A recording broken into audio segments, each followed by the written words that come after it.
Hi, this is Tanya, and welcome to my first ever speed paint video.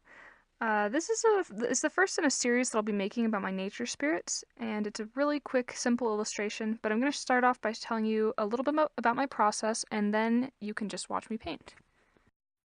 So I knew I wanted to make a cuddly cactus spirit this week, so I started by doing some sketches to figure out what that should look like.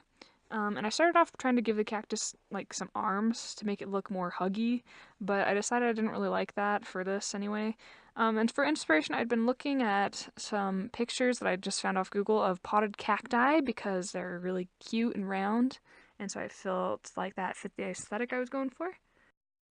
And so I decided I wanted to do this really like soft, round, maybe flowering cactus. And so I landed on something that I really liked.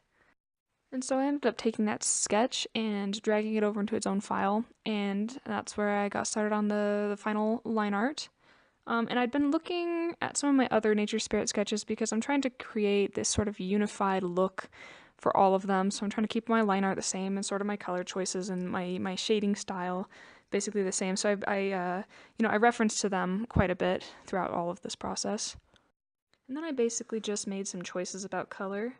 And for me, after I make all those decisions up front, the rest of the painting, it just kind of like it takes off and it just feels natural and great. Um, so yeah, I'll just let you watch, and I hope you enjoy it.